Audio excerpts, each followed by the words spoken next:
Balita mula sa lalawigan sa bawat rehiyon ng ating bayan. Dito sa Ang Pilipinas Ngayon.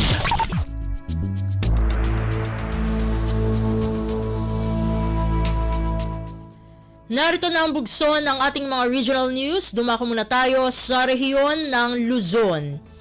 National Irrigation Administration Ilocos Norte, Ilocos Sur, Abra Irrigation Project o NIA Inisaip, tiniyak na mapapakinggan ang mga hinaing ng mga madadaanan ng nasabing proyekto sa Ilocos Region.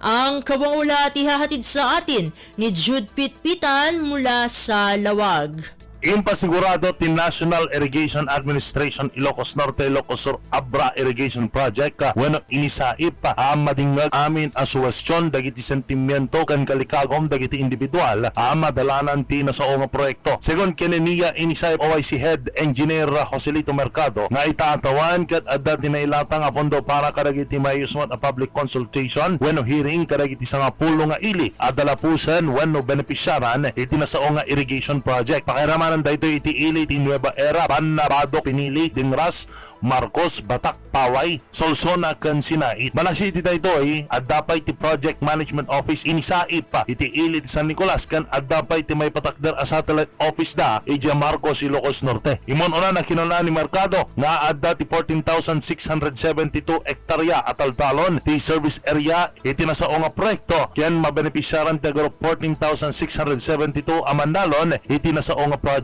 Malasiti mismo nga irigasyon dapat ti maestablisar nga hydropower iti Abra ken masirsir mata amalpas daytoy into no 2030. Manipod iti syudad ti Lawag, Jude Pitpitan, Radyo Pilipinas, World Service.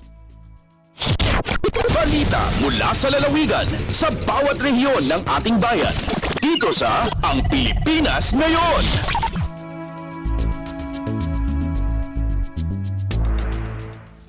Inyong napakinggan ang ulat ni Jude Pitpitan mula sa Lawag.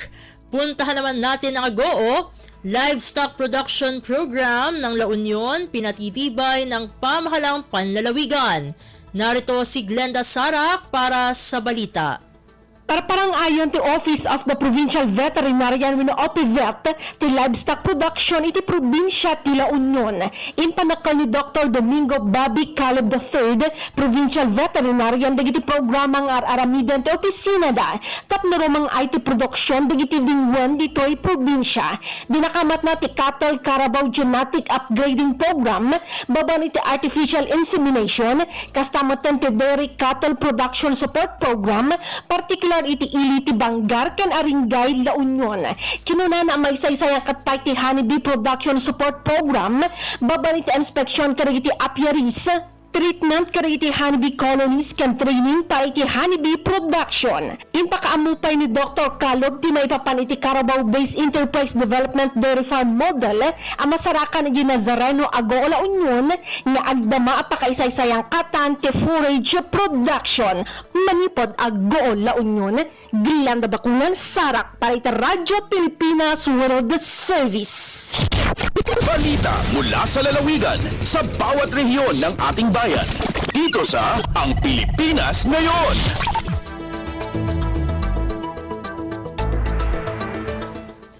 Inyong napakinggan ang ulat ni Glenda Sarak mula sa AGOO. Puntahan naman natin ang Tabuk. Civil Service Revised Mandatory Office Uniforms mahigpit na susundin ng LGU Tabuk. Ang kabuang ulat ihahatid naman sa atin ni Renzi Joaquin.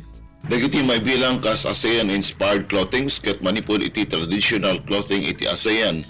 Dahito itin palawang kadagiti aming empleyado iti City Local Government Unit iti Siyudad Tabuk kas panang surot iti revised dress code iti Memorandum Circular 16-2024 nga inpaulog iti Civil Service Commission.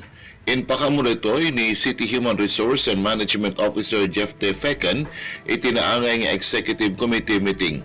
Kuna na aming nga City LGU employees ket kasapulan nga ag-usar iti ASEAN inspired clothings kada umuna nga Lunes iti bulan kan Filipiniana inspired clothings sa iti 2nd to 4th Mondays iti bulan ket numot Tuesday to Friday iti mausar ket iti agency prescribed uniform. Malaksid ti required office uniforms masapul nga agtulnugmat iti proper grooming dagiti empleyado kas iti proper haircut, hair color ken dadumapay. Sa sino man nga aglabsing kas linaw iti revised dress code ket maiya sangwan iti disciplinary action under civil service rules. Manipod DZRK Tabuk, Renzi Joaquin agipagpadamag para iti Radyo Pilipinas World Service. Balita mula sa lalawigan sa bawat rehiyon ng ating bayan. Dito sa Ang Pilipinas Ngayon. Inyong napakinggan ang ulat ni Renzi Joaquin mula sa Tabuk. Dakoy naman natin ang rehiyon ng Kabisayaan. 90 wanted persons sa Eastern Visayas arestado sa isang linggong operasyon ng Philippine National Police o PNP Regional Office 8. Ang detalye ng balita ihahatid sa atin ni Daisy Balizar mula sa Borongan. Igindasigan Police Regional Office 8 ang paningkamot nga madakop ang mga wanted person na Eastern Visayas. Sumalakan Police Brigadier General G.R. Comigat, Regional Director, maabot 90 nga wanted person, lakip na tulong nga most wanted person, ang naaresto sa 54 nga police operation nga iginlunsad ang magkaiba-iba nga Police Provincial nga City Police Office tikanghan Enero 13 nga da 19. Ang Leyte PPN may ada 24 nga aresto, Samar 15, Northern Samar 13, Biliran na Pulo, Eastern Samar Siam, Southern Leyte 8, Tacloban City Tulungan, Ormoc City Police Office may adaw sa nga wanted person nga naaresto. Diday nigintago siya ni RD Kumigad ang dedikasyon ng paningkamot ang mga tauhan ng Pro 8 nga malinis ang rehiyon tikangin mga wanted nga kriminal kumo proteksyon ha mga komunidad. Mula sa Borongan City, ito si Daisy Lalosa Bilizar para sa Radyo Pilipinas World Service. Balita mula sa lalawigan sa bawat rehiyon ng ating bayan. Dito sa Ang Pilipinas Ngayon.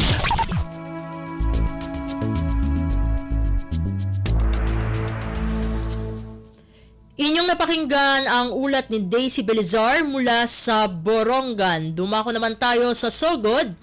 Leyte 4 Electric Cooperative o LEECO 4 nagbigay ng 119 solar lights sa 6 na LGU sa Leyte.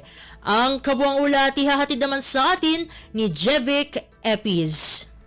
Gidawat sa matag LGU sa 5th distrito sa Leyte ang mga donasyong solar lights gikan sa Leyte 4 Electric Cooperative kon LEECO 4.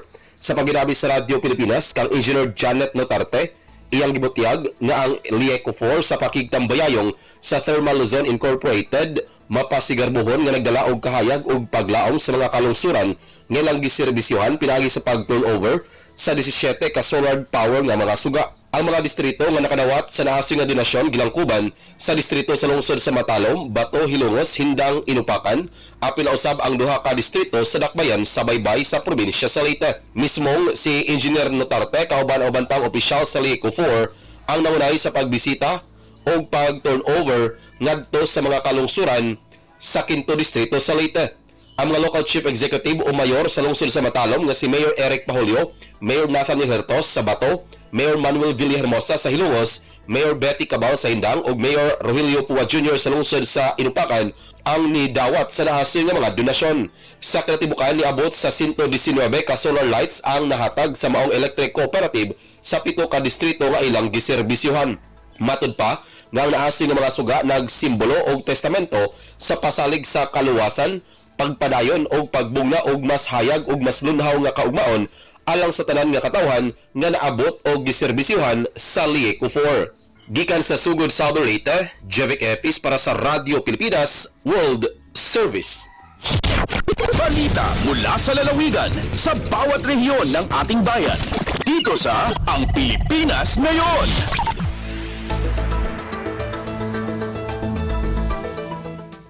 Inyong napakinggan ang ulat ni Jevic Epiz mula sa Sogod. Dakoy naman natin ang rehiyon ng Mindanao, pagtitipon ng mga magsasaka sa Claveria sa Misamis Oriental, isinagawa para sa Farmers Field Day demonstrating biofertilizers on upland rice production. Ang detalye ng balita, ihahatid sa atin ni Romy Kapinpuyan mula sa Cagayan de Oro. Gipahigayon karong bago ang panagtagbo sa mga mag-uuma sa Claveria ug sa kasibit nga kalungsuran ug isgutan kalabot sa Field Day demonstrating biofertilizer technologies on upland rice production dito sa Research Center for Hilly Land Development. Gipangunahan kini ni Regional Executive Director Jose Apollo Pacamalan sa tuyo nga matabangan ang mga mag-uuma sa pag-sustain sa ilang production pinagi sa pag-adapt sa biofertilizers ingon man malikayan ang pagkadaot sa yuta pinagi sa pagmenos sa pagsalig sa synthetic fertilizer. Ang 7,850 square meter upland rice demonstration farm giapilan sa 5 ka mga kompanya nga gilangkuban sa Remark Enterprises, Primera, Algae Planting Dreams, AgriFix o CHC Agritech. Gikan sa Radyo Pilipinas Cagayan de Oro, kini si Romy Kapinpuyan para sa Radyo Pilipinas World Service. Balita mula sa lalawigan sa bawat rehiyon ng ating bayan. Dito sa Ang Pilipinas Ngayon.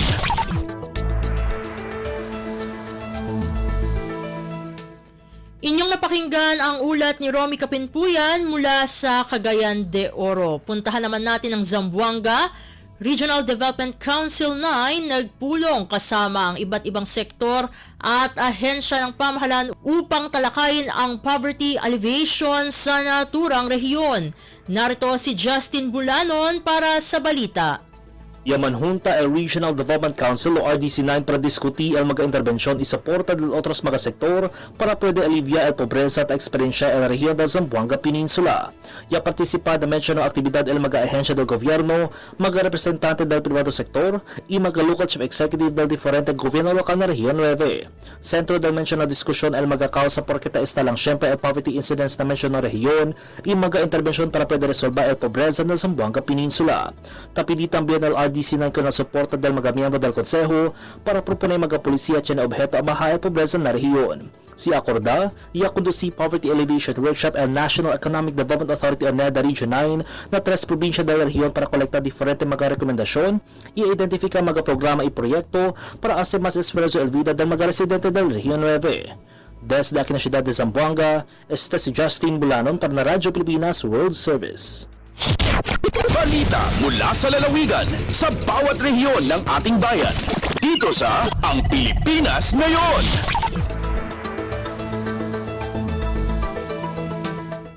Inyong napakinggan ang ulat ni Justin Bulanon mula sa Zamboanga. Dumako naman tayo sa Butuan. Karga farmer beneficiaries kumita ng 660 million pesos sa taong 2024. Ang detalye ng balita, ihahatid sa atin ni Dayanara Sumapad. Isip kabahan sa direktiba sa Department of Agrarian Reform o DAR ug padayon nga paghatag og suportang serbisyo sa pagpatuman sa agrarian reform, ang Caraga Agrarian Reform Beneficiaries o ARBs mikita og 660 million pesos sa marketing sales human sa malampusong tuig 2024.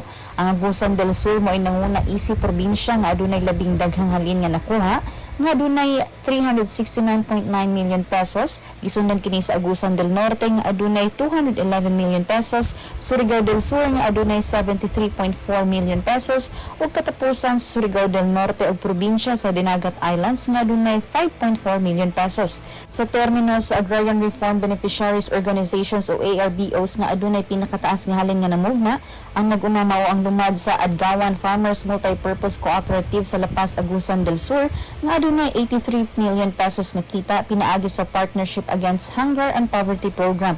Gisundan kini sa Santo Niño Multipurpose Cooperative sa Agusan del Norte nga adunay 75 million pesos nga kita ug ang katulong dapit gihuptan sa Butuan Agusan Farmers Multipurpose Cooperative nga adunay 71 million pesos nga kita.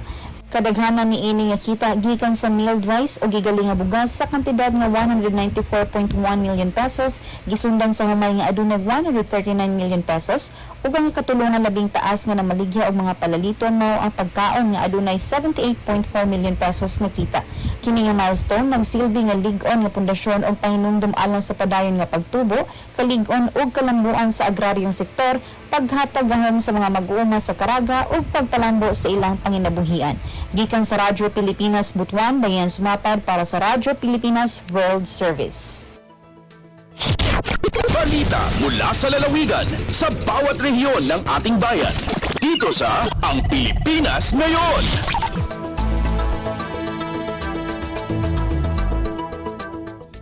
Inyong napakinggan ang ulat ni Dayanara Sumapad mula sa Butuan.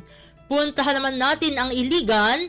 LGU Iligan City naglabas ng memorandum bilang paggunita sa Isra Wal Mirage. Ang kabuang ulat ihahatid naman sa atin ni Sharif Timhar Habib Majid. Mipagawas og Memorandum Circular Number 001 Series of 2025 ang City Government of Iligan isip paghandom sa Muslim holiday nga Isra wal Miraj karong umaabot nga Lunes, Enero 27. Base sa memorandum gitugutan niini ang tanang kawani sa lokal nga kagamhanan nga dili kinahanglang mo trabaho sa maong petsa. Kini naglakip sa regular, coterminous, contract of service o COS ug job order o JO nga mga empleyado. Ang Isra wal Miraj mao ang gabi nga pagbiyahe ni Propeta Muhammad sallallahu alaihi wasallam gikan sa Masjid Al-Haram sa Makkah padulong sa Masjid Al-Aqsa ug ang iyahang pagsaka sa pito ka ang sa langit. Usa kini sa mga Muslim holidays sa Pilipinas subay sa Article 169 sa Presidential Decree Number 1083 ug nailhan nga Code of Muslim Personal Laws of the Philippines. Samtang matag Muslim holidays giobserbar sa pipila ka mga lugar sa nasud nga naglakip sa mga probinsya sa Basilan, Lanao del Norte, Lanao del Sur, Maguindanao, North Cotabato, Sultan Kudarat, Sulu, Tawi-Tawi, Zamboanga del Norte ug Zamboanga del Sur ug sa mga syudad sa Cotabato, Iligan, Marawi, Pagadian ug Zamboanga. Gikan sa Radyo Pilipinas Iligan kini Sharif Timhar alang sa Radyo Pilipinas World Service. Balita mula sa lalawigan sa bawat rehiyon ng ating bayan. Dito sa Ang Pilipinas Ngayon.